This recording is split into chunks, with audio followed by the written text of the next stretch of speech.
રાજકોટમાં Vidyanagar main road પર ફાયરિંગની ઘટના બની। મોડી રાતની ઘટના કે જ્યાં પ્રગતિ હોસ્પિટલ નજીક ફાયરિંગ થયું છે। મંગળ મેઇન રોડ પર બે ગેંગ વચ્ચે ફાયરિંગ। સમીર મુરગો અને પરેશ ગઢવી વચ્ચે બબાલ અને ત્યારબાદ સમીર મુરગા ગેંગના પરિચિત હોસ્પિટલમાં દાખલ હતા અને ત્યારે જ પરેશ ગઢવીના માણસોએ ફાયરિંગ ત્યાં આવીને કર્યું છે। 8 થી 10 રાઉન્ડ ફાયરિંગ કર્યાનું સામે આવ્યું।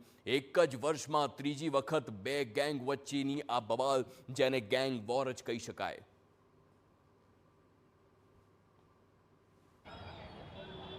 3:30 વાગ્યાના આસપાસનો પ્રગતિ હોસ્પિટલ નજીક જે મંગળા મેઇન રોડ ખાતે ફાયરિંગનો બનાવ બનેલ છે, જે બાબતે પોલીસને માહિતી મળતા પોલીસ તાત્કાલિક બનાવના સ્થળે આવેલ અને અત્રે આવીને ફાયરિંગ થયેલ ખાલી કેસ મળેલ શોધેલ।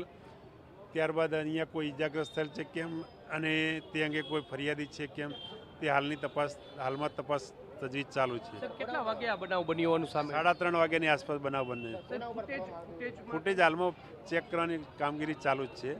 ફૂટેજ ચેક કર્યા બાદ ત્યારબાદ શું કારણ બન્યું, કઈ જગ્યાએ બન્યું, કોના દ્વારા ફાયરિંગ કરવાનું અને કોના ઉપર થયું તે પ્રાથમિક જાણી શકાય। રાતે કાંઈ નહીં, અમે 3 બહેનો બેઠા હતા। મારા પપ્પા બહુ સિરિયસ હતા। આમથી પહેલાં એક ગાડી આવી, સીધી વહી ગઈ। પછી હું ને મારા 3 બહેનો અમે અહીંયા બેઠા હતા। એ લોકોએ આવીને સીધા અમારા છોકરા માથે બધા માથે આડીને ધડ ફાયરિંગ કર્યા। તમારા છોકરા આ શેરીમાં ભાગી ગયા, તો આ શેરીમાં એટલા એ લોકોએ ફાયરિંગ કર્યા। પછી અહીંયા કર્યા તો અમારા ઓલા હોસ્પિટલવાળા કે તમે બેન અંદર આવી જાઓ, તમને લાગી જશે એ કહે। તો પછી અમે તો અહીંયા જ બેઠા હતા। તમારી સાથે છોકરા હતા, કોણ કોણ હતા? છોકરા તો મારો બાબુ હતો, એક સુલેમાની નાનકડો, એક મારો ભાણેજ હતો, ને બે મારા નાના નાના ભત્રીજા હતા। એ તો 18 વર્ષના નથી હજી।